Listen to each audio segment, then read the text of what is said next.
Stacy, you're gonna have to be bored with this. Me, or just state of the city rest of it. So, I didn't hear it before. I missed the. Really? Yeah, that would make sense, yeah.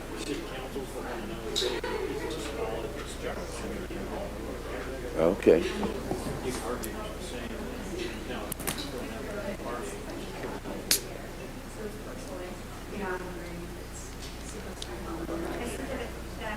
all right, ladies and gentlemen, welcome to the American Fork City Council meeting. It's good to see such a huge, riveting crowd here tonight. So it is January 28th of the year 2025, and we are met as the American Fork City Council. And we have an agenda that has been posted in various places to meet state code, and we will follow the agenda as outlined. We'll begin with the Pledge of Allegiance, after which we'll have an invocation by Councilmember John, and then I will conduct the roll call. If everybody would please stand.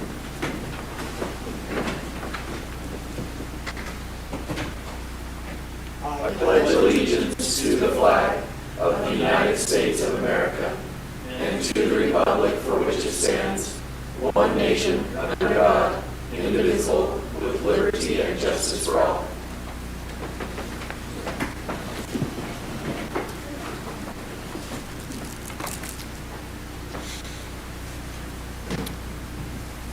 Our Father in heaven, as we come before thee this evening to meet as a American Fork City Council, we're indeed grateful for the opportunity we have to live in this great country, for the opportunity that we have to serve thee and to practice the form of government thou hast blessed us with. Father, we're grateful for the moisture that thou hast blessed our state with, and we ask that thou would continue to let it continue to snow and rain, and we might be able to take care of the needs of our residents. Father, we're thankful for our city staff and city employees, and we ask that thou watch over them and bless them and their families. And we're especially grateful for our first responders and ask that thou would keep them safe as they protect our residents and be able to go about their business in our city. Father, we're grateful for all the many blessings thou hast given unto us. And we pray now that thou would watch over us, that we might make decisions that are fair and honest and equitable, and be able to look for the greater good in the things that we do. And these things we pray for in the name of our Savior, Jesus Christ. Amen. Amen. Okay. I will now conduct the roll call. Councilmember Hunter? Here. Councilmember Holly? Here. Councilmember John? Here. Councilmember Carroll? Here. And for the public record, Councilmember Taylor will not be with us tonight. Okay, item number 2, I'm going to move spots. Just come down here.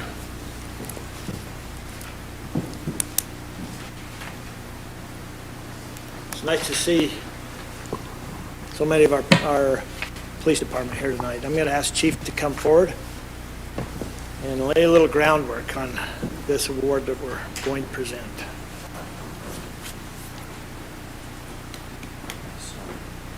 I think maybe I'll face, all these guys know already, so I think maybe I'll face the council real quick. Is that okay? Sorry, Mayor. I make things awkward all the time. So before we recognize Detective Kinnaman tonight, I wanted to take just a couple of minutes to provide a little bit of background on the ICAC task force for you guys. And so ICAC stands for Internet Crimes Against Children, and it's a task force, meaning that it's comprised of a big group of people from different organizations or agencies that all come together to pursue a common goal or objective, purpose, whatever it may be. And our Utah ICAC task force is one of 61 task forces throughout the United States. So they all come together, they work closely because a lot of things happen over state lines. And so together it's basically a coordinated network of about 5,400 state, local, federal law enforcement officials and partners that come together to address internet crimes against children. Our Utah task force, ICAC task force, is housed within the Attorney General's office. It has 86 affiliate agencies. The American Fork Police Department is one of them, and it's comprised of about 170 ICAC task force investigators, so it's pretty big. The mission of the ICAC task force is one that I love, and this is it. It's to protect children from those who use the internet to abuse or exploit children, task force fights for children, rescues victims, educates everyone, and empowers survivors. So what exactly does the task force do? That does a lot, but maybe two things we often see in the media or hear about. One involves individuals who use the internet to try and engage in sexual conduct, sexual activity with minors, or tries to get unsupervised access to minors. And that could be in the state, across state lines. Another one that we hear a lot about too is production, distribution, possession of what we commonly know as child pornography. We actually don't use that phrase anymore. Some people claim that pornography is a victimless crime, whereas child pornography is a depiction of child sexual abuse. So the term we actually use, and we'll use tonight, is child sexual abuse material, or CSAM. We have to put an acronym to it because we're a government agency. And so CSAM is what we use. And we also don't charge people with possession of child pornography. The actual term is we charge them sexual exploitation of a minor, or aggravated sexual exploitation of a minor, depending on the circumstances of the case. Now, unfortunately, our task force here in Utah is super, super busy. And I'm going to give you just 4 statistics from 2024 to kind of showcase this a little bit.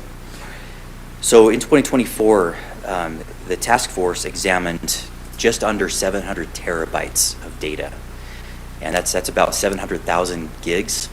To put that in perspective, that's the equivalent of about 700 million high-quality photos, 57 years of video, or 230 million songs. For those of us that are old enough to remember an iPod, that would not have cut it at the time. 230 million songs.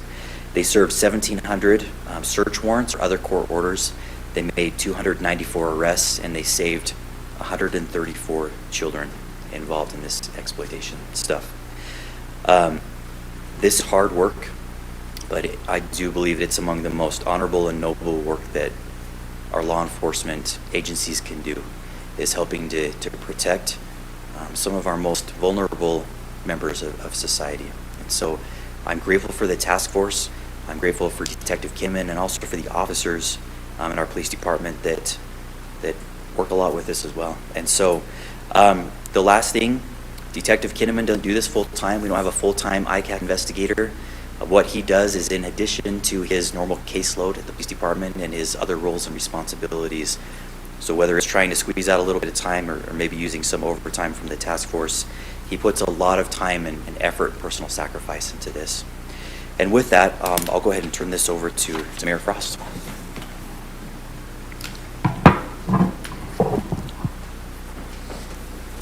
All right, I'm going to have Detective Kinnaman, you come forward and bring your dear wife.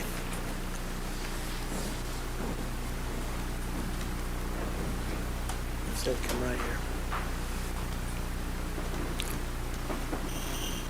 We are going to kind of gift this, but I felt it was important to do this in a public meeting. One of the reasons we do that is because this meeting will be, the minutes and everything said from this meeting will be held in perpetuity for anybody to hear and research to come back to.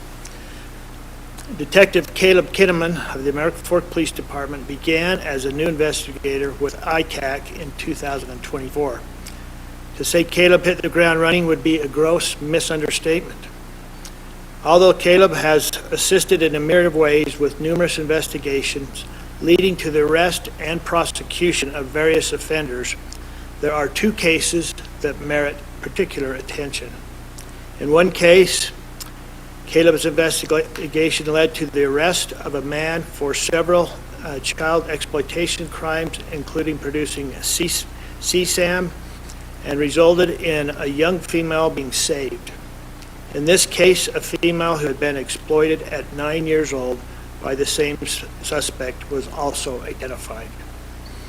In the second case, Caleb's excellent work led to the arrest of an individual that not only possessed CSAM, but who had been exploiting 2 children, ages 6 and 11.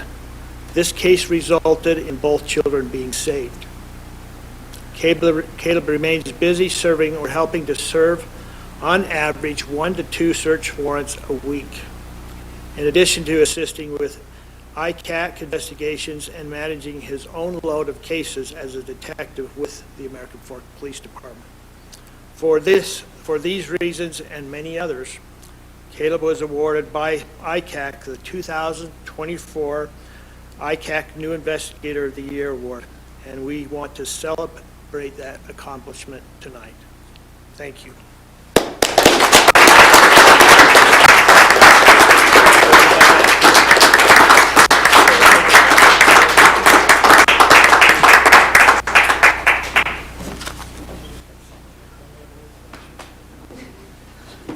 Congratulations. Thank you so much. Congratulations.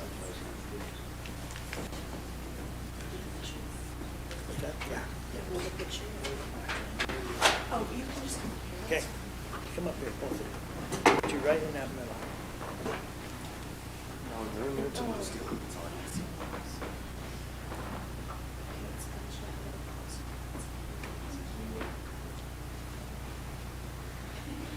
Don't smile now.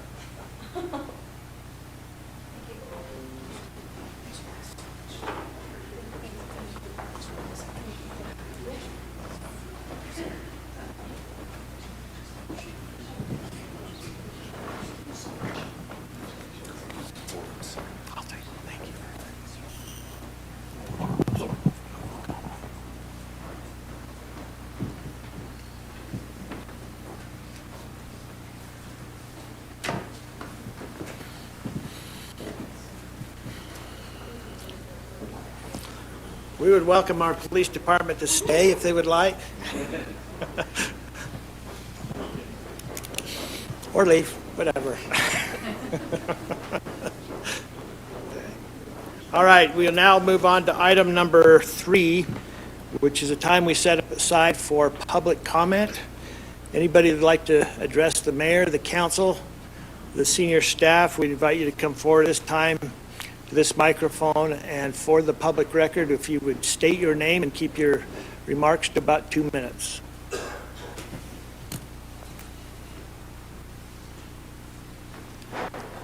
My name's David Horman. I live on 300 West.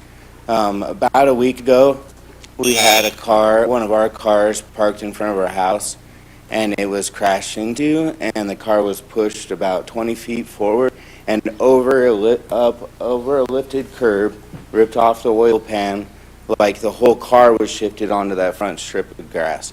And so to me, this just kind of like even more so like highlighted a problem. It became really evident of, I already knew that there was a speeding problem on 300 West, and it's just, to me, that hit a new level when we had our car totaled just sitting in front of our house. A lot of the problem is just like how much American Fork has grown. There's a huge population on the other side of the freeway. I did a post on American Fork's Facebook page, and it got like a big response, and like it sounds like the problem's a lot bigger than I even knew. But it sounds like there's a horrible problem from the freeway all the way past Pacific, and it's just like that's a 25-mile-an-hour residential street with too high of a traffic going through there, and it's causing people to be frustrated and speed. That street, it was never designed to be a major throughway. And not only that, it's a bus stop for children. What's next? Like, I've heard people have their dogs killed on that road. I've heard of other cars getting hit. As a concerned citizen, as a parent, I don't want to see some kid or a person get killed on my street or in my neighborhood or in my city. And that's pretty much my opinion, and I wanted to put that out there. I don't know a resolution to this. I know there are speed bumps in other parts of American Fork. I don't know the possibility of that. People say, from what I've heard, like snow plowing would be an issue at that point. Since we get so much snow nowadays, I don't know. That's the problem. I don't know a resolution, and I just wanted to be here in person and tell you guys in person from my own mouth. So, Could I ask you to do something for me? Yeah. On that table right there, mhm. there's a form, and if you could fill that out with just put your name, a phone number, just some contact information back to us. And then if you'd give that to Tara Lynn right there, Okay, we will make sure to respond back to you. thank you. Thank you for coming. One more thing. Did you file a police report? Yes. Okay, thank you. Yes, and I did the online city report. I called Good. someone else in the city that's over zoning or something. Like he said that they have a traffic meeting once a month. I'm just doing whatever I can to talk to whoever I can Great. to get this problem known. Like, this is a big problem, and it's only gonna get worse because it's growing more and more over there. This is not gonna go away. Thank So, you. Yeah. Okay.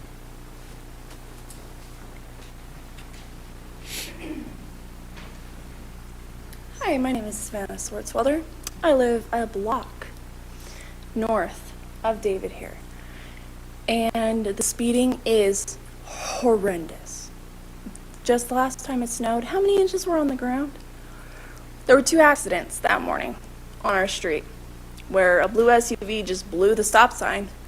Didn't even bother to stop. They had to have been going 45 at least. I'm a mechanic's daughter. I know what speed people are going. I drove vehicles that don't have a speedometer. I know.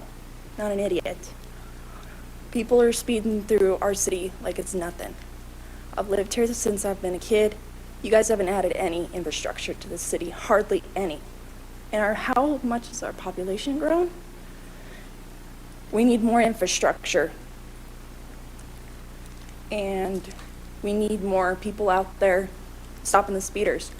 Because we see these BMWs and these Teslas going more than double the speed limit on our residential streets. What are we supposed to do? It's a problem. It's a problem everywhere. It's not just on our street, but it's a huge problem on our street.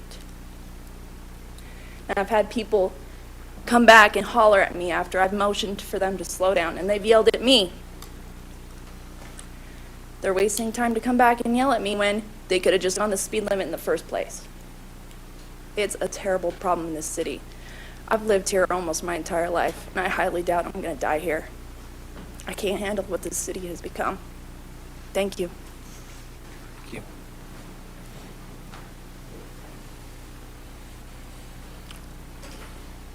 Is there anybody else who would like to make public comment? Okay, seeing none, we will close the public comment. Appreciate those that are here. And we will move on to item number 4, our city administrator's report. Thanks, Mayor. I just want to give a great shout out and thank you to Detective Kinnaman. He is a fantastic officer in our police department and just exemplifies what American Fork Police Department is all about. So thank you to Detective Kinnaman. I think Councilmember Carroll might report a little bit about the open house at the library. Go ahead. But I went there last night and it was incredible. It was fantastic. I took a picture of Councilmember Taylor and his wife, and then when I looked at the picture, and it was a picture with the cast from Wizard of Oz. And I couldn't tell which one didn't have a heart or a brain or courage. I wasn't sure after I looked at the picture, but it was fantastic. Thank you to our great library staff, to Cassandra. They take so much pride in what they do, and just want to recognize them. That's all I have, Mayor. Thank you, David. All right, we'll move on to council reports. We'll start with Councilmember Hunter. Thank you, Mayor. I just start the meeting off with Caleb and his commendation there. It's unfortunate that we have that we have to deal with, and I can't think about how grateful we are as a city, and I am as an individual for he represents he is one of many in our entire police staff that do that, and I just want to thank his family too. I can't help but think how much support he has to have to be able to do those things. We're highlighting him tonight, but Chief, I appreciate and hope that we're remembering all of them and making sure that mental health is taken care of. That cannot be an easy job, and I don't even know how to put in my head 700 terabytes. It's crazy. It's absolutely crazy. So thank you to them. That's all I have. Okay, thank you for that report. Councilmember Holly? I don't really have much to report, Mayor. I just want to say thank you as well to our police force and specifically Detective Kim. And it's an awful and vile crime, and it's a plague on our society that it even exists. And as a new father, I just especially think about it. It's just something that I'm so grateful for, that there are people who do that and save children and all the work that they go through. I also want to say thank you to the library staff and the volunteers. I stopped by as well with my little kid, and he's probably a little bit too young to fully appreciate it all, but he did get to play with some bubbles and go see the decoration. But it was a lot of work, and I'm just really appreciative of all the volunteers and city staff who put on these free events throughout the year. And there are these community things that I hope people take advantage of to come out and just enjoy the things that we have to offer in our city. So that's all I have, Mayor. Thank you. Councilmember John? Thank you, Mayor. Recently had our meeting for the dump. That's one of my council assignments for North Point Special Service District. And this year we're really moving hard on getting an update done to that. So we've got the county behind us. We're going to be bonding, but we're in the early stages. We've picked a design group and engineering group, and they're working with it. And so we're putting out RFPs to now get a contractor on board so that we can work together. And this is going to be a real challenge. It's going to take all year, probably run into next year a little bit, because we can't shut down. South Valley just built a brand new one. They spent $40 billion. We won't spend $40 billion, but it'll probably be more in the range of about $15 million. But our big challenge is we've got to keep full functionality while doing a major update to this facility. So City of Linden, where it sits, has been very supportive in working with us, but this is going to be a huge project. And so there may be a few hiccups as with our garbage disposal and drop-offs. We're going to try and make it as seamless as possible, but I guarantee it won't be. So just to let you know that that's a big project we've got coming up, and that's all I have there. Thank you. Thank you. All right, Councilmember Carroll? Yeah, I mean, this will be a little bit of a ditto. I do want to thank the library staff for all of the work they did for that event that they had on Monday. And thank you for any council. I saw some council members that were able to go there. Thanks for the support. I love a good theme. They really leaned into it. It was awesome, and they were able to get people there who also love the theme of the Wizard of Oz. The community supported it, which was super awesome for them to see that, enjoying that. And I heard one of the girls say, I told Tim this earlier, she was like, Mom, are they just doing activities, or is it Halloween here? 'Cause it's like it was fully immersive. Anyway, so pretty cool. Also, congratulations to Detective Kinnaman. We're really lucky to have people like that will do that. I mean, agreed. I can't even fathom. I don't even want to. So I'm so grateful that there's people there. Anyway, that's my report. Okay. All right, item number 6 is the mayor's report, and although it's not stated here, it's customary, again, to put on the public record. I'm going to approach that pulpit, and I'm going to read the State of the City address. For some of you, it's going to be a little redundant. I haven't really changed anything about it, but I'm going to say it anyway, so I'm going to come to that.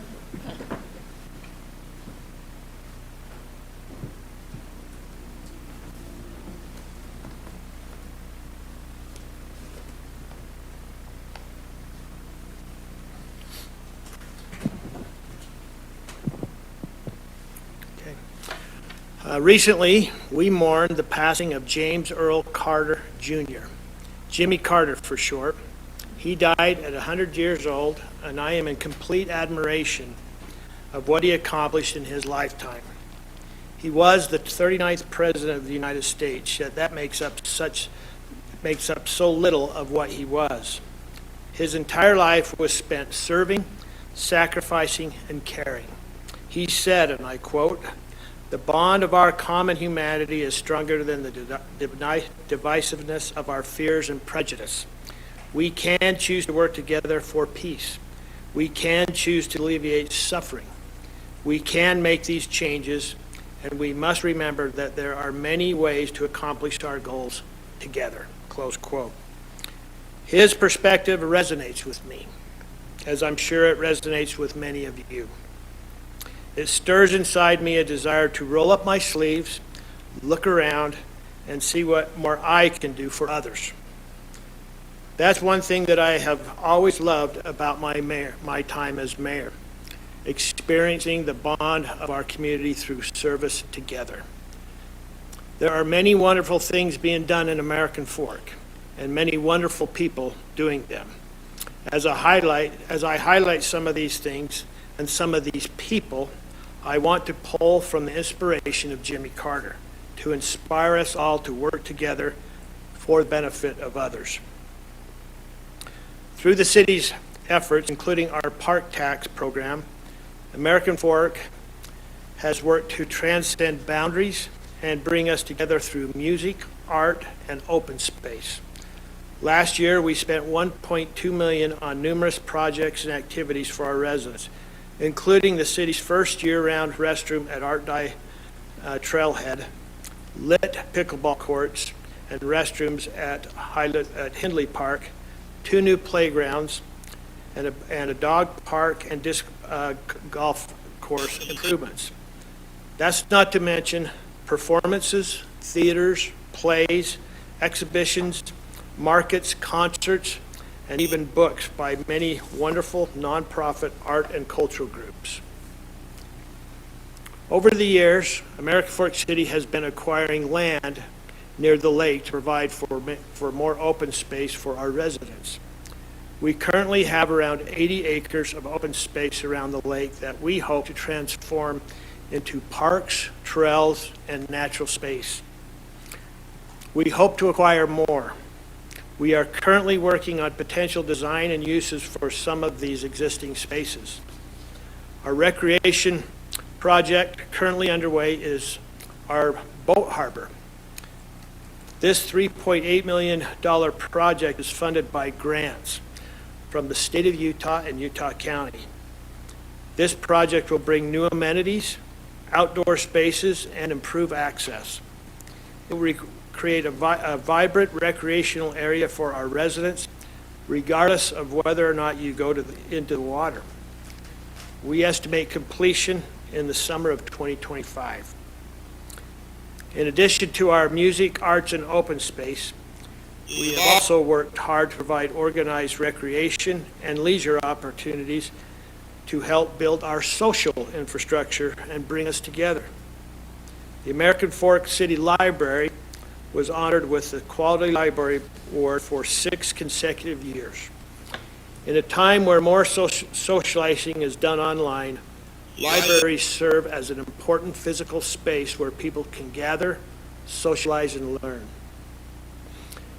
And with 715 programs and nearly 248,000 visits last year, our library is a hub of learning and enrichment. It's no wonder Andrew Carnegie called libraries palaces for the people. Built in 1993 and expanded in 2005, our fitness center continues to be an anchor for our community. Nearly 328,000 users were admitted last year. Our team has done a great job making sure we utilize every square foot of that facility. In response to our community's input, we are investigating how to expand and improve our fitness center and hope to present a plan in the future. Many events are held throughout the year that bring our community together. The Chamber of Commerce does so much to put on Still Days, Halloween on Main, and Holiday Magic in the Park. The city and the Chamber also hosted a Movie in the Park series last summer with plans to host additional movies this coming year. These activities add to our quality of life. I am happy to report in our community, the seniors in our community are thriving. With friends and family help, including the Senior Center, they are overcoming the challenges that often befall older communities. Our seniors are strong, capable, and add so much to our community. Last year, our senior center provided 22,130 meals to our seniors. In addition, they make physical and emotional well-being a priority. Last year, seniors engaged in 150 different events and activities, many of which were activities done outside. You personally may not need these resources, but rest assured we are looking out for our community's parents and grandparents. In their own ways, American Fork residents are also looking out for those in need as well, like Sean Durfee, who saved a resident from choking, or Anna and Ava, who rescued a 3-year-old from a pool and administered CPR and rescue breathing until the child regained consciousness. Also, Ronald Martin, who sacrifices his time regularly to pick up garbage throughout the city on his own time. As a city, we try to recognize these wonderful people through our Hero Award, a formal recognition for members of our community who demonstrate outstanding determination, selfless service, and heroic acts. Last year, we were privileged to recognize 9 different peoples or groups with our Hero Award. Their actions mean the world to those around them. On September 11th, city employees and residents alike gathered around our city to engage in pure acts of service. Hundreds of people banded together to clear river channels, paint curbs and fire hydrants, cut and clear our trees, and beautify our parks. It was a wonderful experience to witness so many people following Jimmy Carter's counsel to work together to make changes and accomplish goals. Our public safety faces many difficult challenges and risks in the pursuit of their duties, but they push through so they can help others in the times of their greatest challenges, which helps us all to progress. In 2024, our fire and rescue department made significant strides in staffing, training, and emergency management. They responded to 4,751 calls for service and conducted over 1,000 hours of training. Our police department had 8,266 total combined training hours and responded to 29,104 calls for service.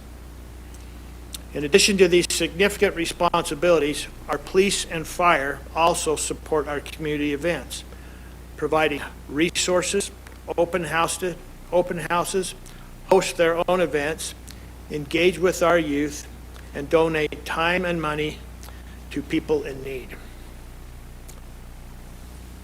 The mental health of our emergency responders and staff is a priority. Our officers were awarded a mental health grant of more than $55,000. They go through so much for the community, even supporting over 489 mental health crisis calls of others, that it is essential to also provide resources to support their own mental and emotional well-being in such a high-demand role. We are grateful for their sacrifice and efforts to persevere through difficult challenges. These are just a small piece of all the incredible progress these departments made in protecting and building our community. Capital projects are not tackled because they are easy, cheap, or convenient. We do them because they are essential, meaningful, and desired. No more is that true than with our roads. Every year we survey our residents and find roads are the #1 issue. The city has focused our priorities around this. I can tell you there is no single greater investment the city makes than in roads. And this has been the case for years. In fiscal year 2024, we spent $31 million on roads. Over the next several years, the city plans to spend almost $95 million on roads and infrastructure. Last year, we repaved over 2,600 tons of roadway. patched more than 1,000 potholes, usually within 24 hours of being reported, and our streets team crack sealed almost 2 million square feet of roadway. We also undertook costly but important full road repairs on numerous roads throughout town,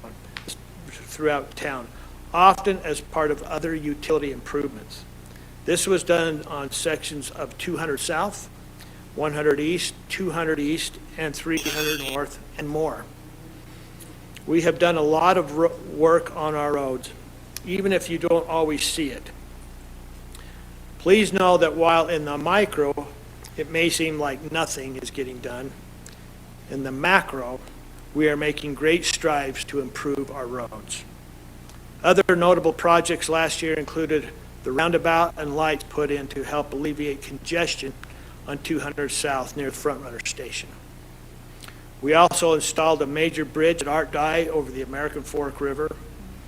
This year, the city plans to continue enhancing its infrastructure with key projects like extending Automall Drive to create greater connectivity, continuing a comprehensive sewer lining project, and further road rehabilitation on 100 West.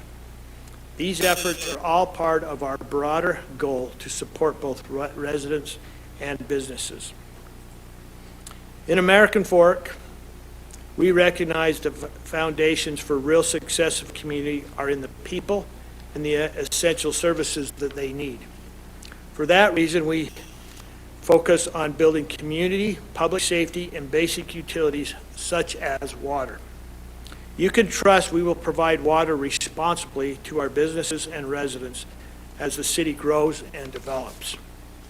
We also work to make sure our physical water systems are safe and secure. We do important mainline repairs and replacements every year. We are continuously cleaning and clearing our river channels, including repairing damage from our recent flood. Our water safety goes as far as cybersecurity, making sure our water management software has the latest security and monitoring. In American Fork, we are fiscally responsible, transparent, and honest with our residents. We don't spend money if it's not needed. We strive to be responsible caretakers of our residents' dollars and focus on things that provide long-term benefit or lasting solutions.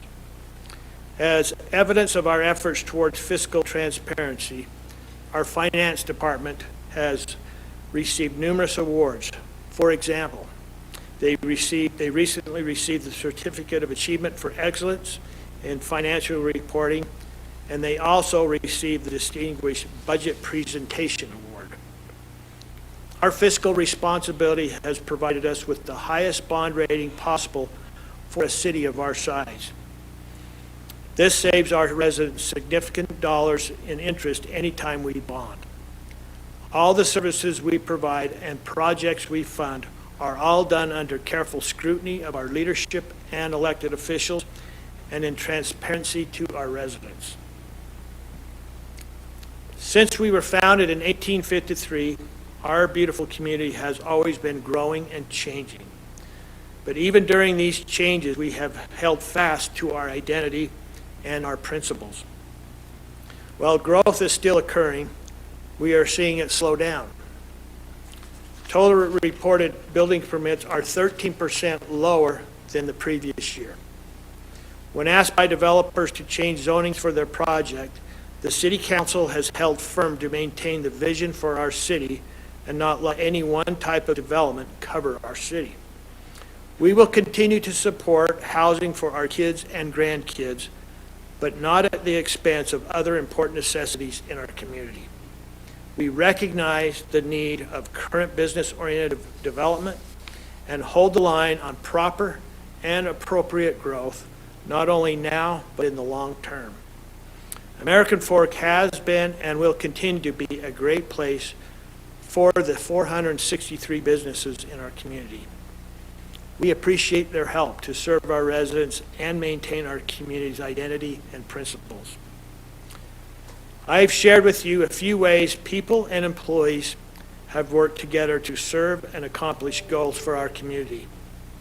I close with one more quote from Jimmy Carter, one that encapsulates the hope I have for myself and for the residents of American Fork. Quote, I have one life and one chance to make it count for something. I'm free to choose that something. That something, the something that I've chosen, is my faith. My faith demands that I do whatever I can, wherever I can, whenever I can, for as long as I can, with whatever I have to try to make a difference. Thank you.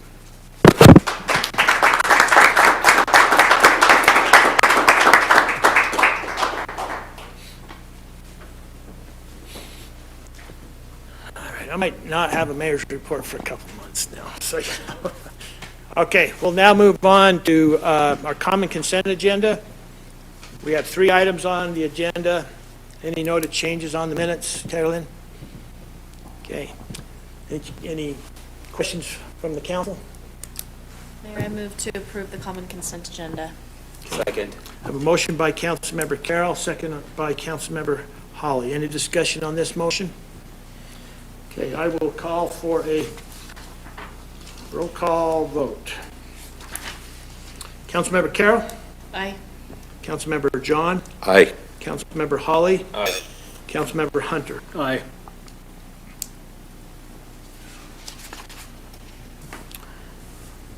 Okay.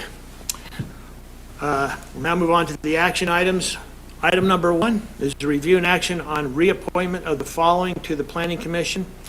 Jeff Dupay, with term ending 2031, and Claire Oldham as alternate with term ending 2026. Mayor, I'd move to, where is it? No problem. I'd move to approve the reappointments of Jeff DePay with a term ending 2031, which is astounding to me, Aye. and Claire Same Oldham with a thing. term ending 2026 to the Planning Commission. I was like, what? I have a motion by Right. Councilmember Hunter, I'll second. second by Councilmember Carroll. Carroll, any discussion on this motion? All right, I will call for a vote. Councilmember Hunter, Aye. Councilmember John, Aye. Councilmember Carroll, Aye. Councilmember Holly. Aye. Item number 2 is review and action on an ordinance approving a zone change for property located at approximately 518 West, 200 South on approximately 4 acres. The property proposes to change from the planned industrial zone to the TOD zone. Patrick's here for questions if we need him. If not, we'll just let him be comfortable. Mayor, I move to adopt the ordinance approving the zone change located approximately 518 West, 200 South from the PI1 zoning designation to the TOD zoning designation. Okay, a motion by Councilmember John, Second. second by Councilmember Holly. Any discussion on this motion? I have no discussion, except for that I did want to put on the public record that I do think getting in and out of the parcels might be difficult, so at that time requesting maybe specific, unique access. Okay. All right, I will call for a vote. Councilmember Hunter, Aye. Councilmember Carroll, Aye. Councilmember John, Aye. Councilmember Holly. Aye. Item number 3 is a review and action on an ordinance approving a code text amendment known as the CC1 Central Commercial Zone of the American Fork City Municipal Code, amending section 17.4.41. The code text amendments plans to incorporate ground floor retail and office space with multifamily residential building fronting any right-of-way. Question? No, but I am happy to make a motion. I talked to staff about this to understand some of the ins and outs of what that was, and that helped me really come to understand the need for it. I move to approve the ordinance approving the code text amendment, amending section 17.4.401, which plans to incorporate ground floor retail and office space with multifamily residential buildings fronting any right-of-way and providing an effective date for the ordinance. Second. Okay, I have a motion by Councilmember Carroll and a second by Councilmember Hunter. Any discussion on the motion? Okay, I will call for a vote. Councilmember Holly, Aye. Councilmember Hunter, Aye. Councilmember Carroll, Aye. Councilmember John. Aye. Item number 4, thanks, Patrick, is review and action on an ordinance approving a code tax amendment known as sewer mains and sewage disposal of the American Fork City Municipal Code, amending section 17.8.402. The code tax amendment plans to clarify the requirements for utilities to be installed by a developer in a subdivision. Questions for Sam on this one? Is this just part of our normal cleanup, Sam, to clean up our codes here and our, Yeah, this is a little bit different in that what we're asking now is someone to, if they were to come in with the subdivision, that they would install the improvements all the way to the extent of their property. So if someone comes in neighboring, they can go ahead and connect there and continue on instead of going to a new roadway, tear it up and connect on and continue through. So that's really the reason why we're doing it for both sewer and water and storm drain. I didn't even notice that. So this is the extension from, so even if they didn't need to, their development could stop half a block short, we're carrying it all the way to the edge of the property. Yes. For continuity. Yep. Makes sense. I did not catch that. Okay. Any other questions? I can move. I move to adopt the ordinance approving the code text amendment, amending section 17.8.402 titled Sewer Mains and Sewage Disposal, with instructions to the city recorder to withhold publication of the ordinance subject to all conditions identified in the public record of the January 8, 2025 Planning Commission meeting having been met. Okay. I'll second. I have a motion by Councilmember Holly, second by Councilmember Hunter. Any discussion on the motion? Okay, I will call for a vote. Councilmember Carroll, Aye. Councilmember John, aye. Councilmember Hunter, Aye. Councilmember Holly. Aye. Now, item number 5 is like unto it, reviewing action on an ordinance approving a code text amendment known as water mains of the American Fork City Municipal Code, amending section 17.8.403. The code text amendment plans to clarify the requirements for utilities to be installed by a developer in a subdivision. I can't believe we haven't had this on the books, but thanks for picking it up. Mayor, I move to adopt the ordinance approving the code text amendment, amending section 17.8.403 titled Water Mains, with instructions city recorder to withhold publication of the ordinance subject to all conditions identified in the public record of the January 8th, 2025 Planning Commission meeting have been met. Have a motion by Councilmember John, Second. second by Councilmember Hunter. Any discussion on this motion? Okay, I will call for a vote. Councilmember Holly, Aye. Councilmember Carroll, Aye. Councilmember Hunter, Aye. Councilmember John. Aye. Okay, item number 6 is review and action on an ordinance approving a code text amendment known as Underground Utilities of the American Fork City Municipal Code, amending section 17.8.409. The code text amendment plans to clarify the requirements for utilities to be installed by a developer in a subdivision. Mayor, I'd move to adopt the ordinance approving the code text amendment amending section 17.8.409 titled Underground Utilities, with instructions to the city recorder to withhold publication of the ordinance subject to all conditions identified in the public record of the January 8, 2025 Planning Commission meeting have been met. Okay, I have a motion by Councilmember Hunter, Second. second by Councilmember Holly. Any discussion on this motion? Okay, we will call for vote. Councilmember Holly, Aye. Councilmember John, Aye. Councilmember Taylor, or Councilmember Hunter, Aye. Councilmember Carroll. Aye. Okay, number 7 is review and action on a resolution amending the 2024-2025 general fee schedule. I do have a question on this one. Okay. This is line 401. It's petition to vacate or amend a municipal utility easement, and it doesn't have anything. My question is, did we not charge anything before for that? To repeat which line? Yeah, a petition to vacate or. It's 401. 401. Petition to vacate or amend a municipal utility easement. That's in the engineering. We did not have a fee before, okay. We've been doing that a lot more frequently than we used to, and that's probably why the fee. I do just question, it's somebody's land already and we have an easement on it. It does seem like kind of hard for them to have to pay $250 to vacate the easement. Am I the only one that feels the same way? I would just have to assume that that would just be recording and just staff time to make sure that it was recorded properly. When filing an easement, maybe that'll help me understand, maybe that'll help me understand where that or could or should be applied, but if they already have an easement, they've purchased that right of way, right? The easement, or at least it was dedicated to them. At least dedicated. At least dedicated, they could have, it's possible it could have been purchased. I'm trying to think. Usually it's dedicated if we're gonna go and develop it, but this doesn't sound like it's a development.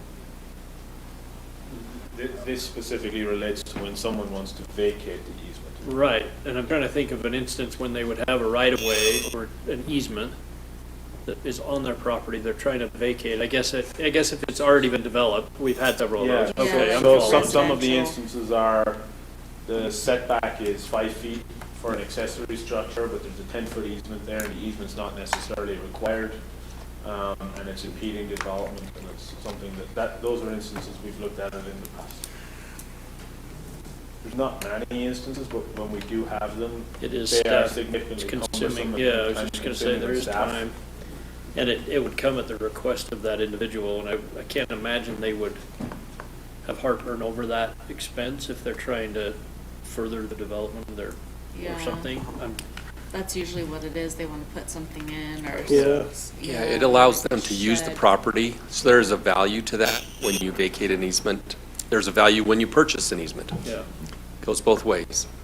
yeah, especially on the staff time, I guess I don't have as much heartburn as I don't know. Fair enough.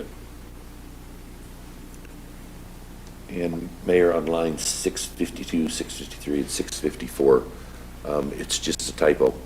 We're increasing the fees for non-residents on the fitness center, and everywhere else there was no increase for residents except under the 6-month rate.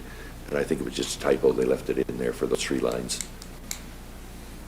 So we would go back to the residential rates that are existing for the Existing. semi-annual pass. And that would be Yeah. part of the motion. I guess I have a couple of things real quick. Because just reading the background, I thought we were just initially voting on TSSD, but we're voting on all these fees, correct? So it's not just the TSSD like in the background? Yeah, I think we have to do this every year.